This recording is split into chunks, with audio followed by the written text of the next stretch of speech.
All right, everyone, welcome back.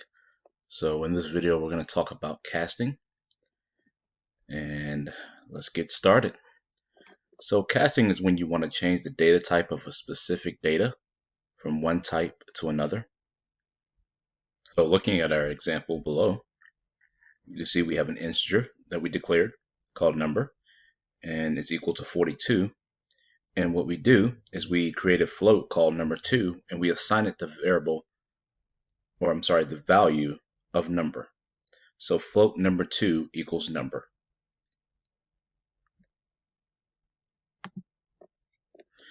So there are two types of conversion.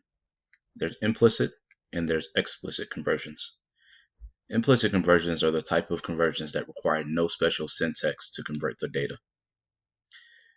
In these type of conversions, there's also no risk of data loss. So if you look at our example below, we have an integer that we named A, and it's equal to 7,897. We also declared a long B, and we made it equal to A. This works because the integer 7,897 fits comfortably into the range of a long. So there's absolutely no risk of data loss.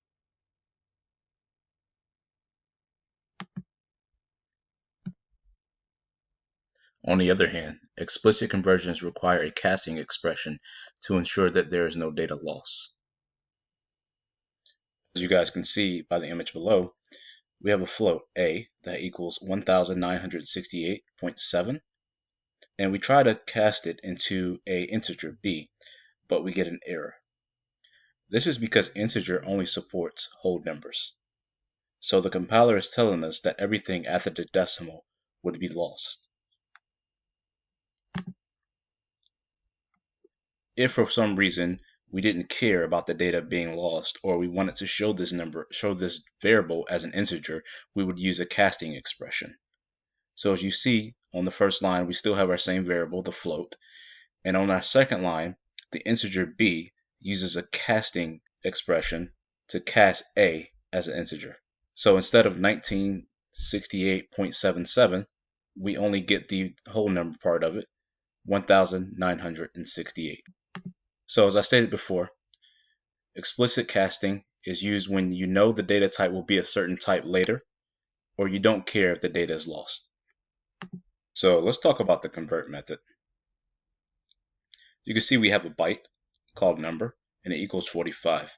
And on the next line, we cast that into an integer as int cast. And we've seen this before. This is an implicit conversion, as a byte fits comfortably into an int. On the third line, we have another integer as int convert, and we use the convert to method to basically do the same thing. We take the number, we put it into the method, and it converts the bytes into an integer, and we get the same results.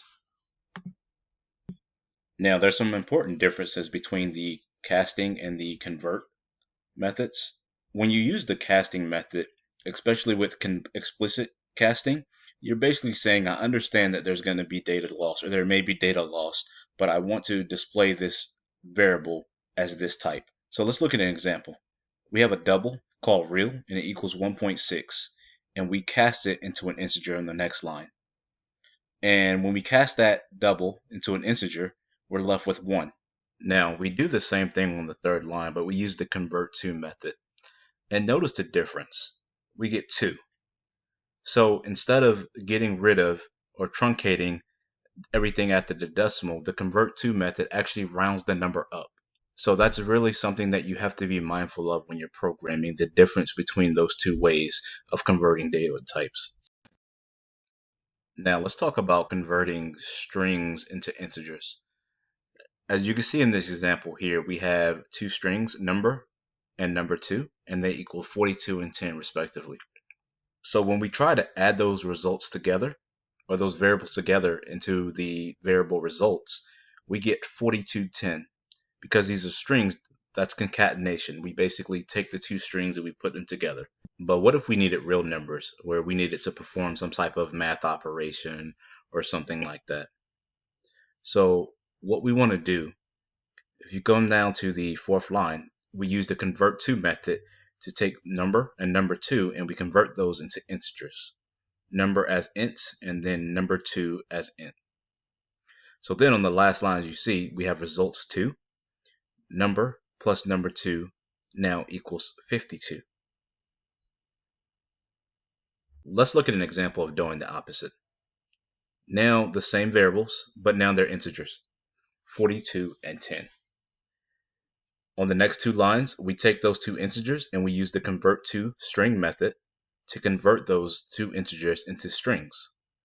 And then we add those two together to create the results, and the two strings concatenate into 4210.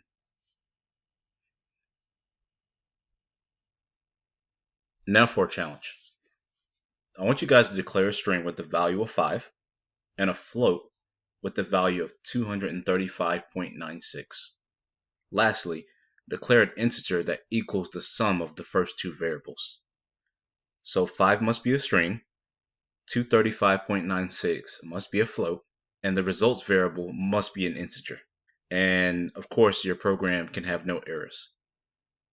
So go ahead and pause the video, give that a try, and I'll have the solution in the next video.